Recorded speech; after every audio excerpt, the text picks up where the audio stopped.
My Lords, the noble Lord Hampton has opened up with his amendments one of the most important and least discussed areas to do with bus operations in a way that actually presents many of us who have experience of responsibility one way or another, in my case a non-executive responsibility for a number of years for bus services, presents us with real challenges and difficulty, because the question we have to ask ourselves, I think, is whether the bus operators have the right mentality about safety. Now, I say that in the light of what's been achieved in the construction industry, for example, over the last 20 years, where a focus on zero accidents, zero injuries, has transformed the way of working. Of course, zero is never quite achieved, but very close to zero is now achieved on construction sites. But it's been a deliberate program and deliberate change in mentality that has brought that about.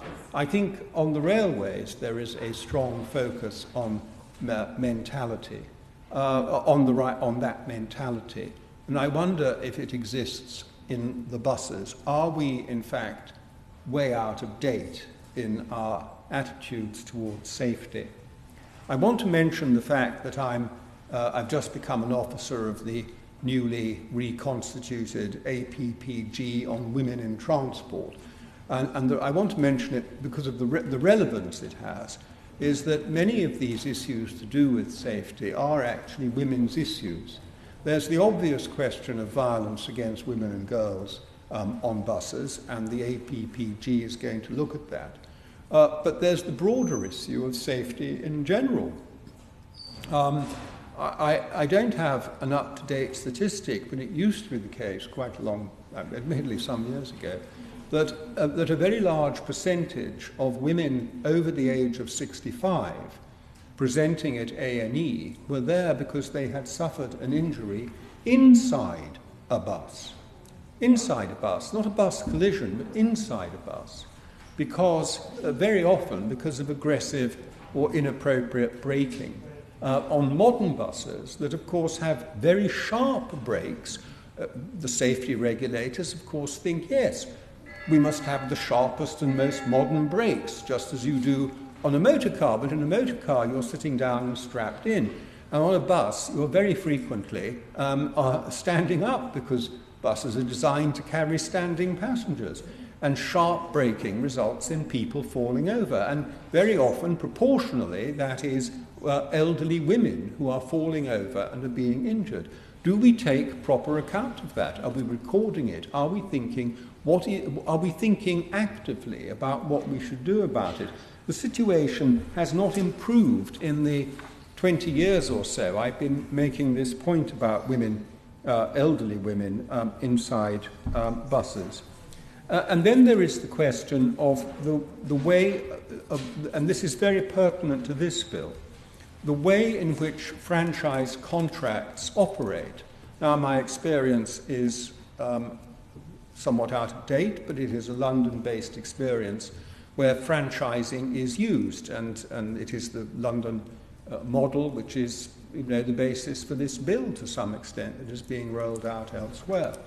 But the emphasis in the contracts is on the timeliness, on keeping to the timetable.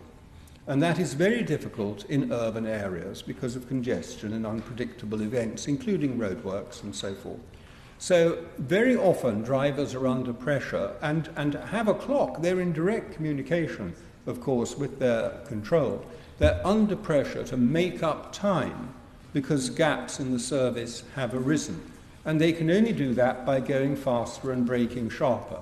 And quite apart from the effects which I've already mentioned on passengers, potential effects on passengers inside the bus, of course the risk of actually knocking into something, and often with very, very serious effect, if that something happens to be a live human body walking in the street, the likelihood of knocking into something is increased. And so we're all here saying how wonderful, we're not all of us saying it with the same level of enthusiasm, admittedly, but there are people in the room saying how wonderful it is that we're extending for a franchise model, but the structure of the contract on which those franchises is going to be based need to be looked at very carefully in the light of safety considerations. And I think we should all be very grateful to the noble Lord, Lord Hampton, for bringing this issue up. I'm not myself persuaded in relation to Amendment 60 that we should have a new and separate statutory provision about working time in this Act when we already have quite extensive and elaborate working time legislation elsewhere. But on amendments, is it 58 and 59, the first of his two amendments, there is a lot to be said in their favour, and I have a suspicion that they will reappear on report, and if they do, then I think they will deserve very serious consideration indeed. Mm-hmm.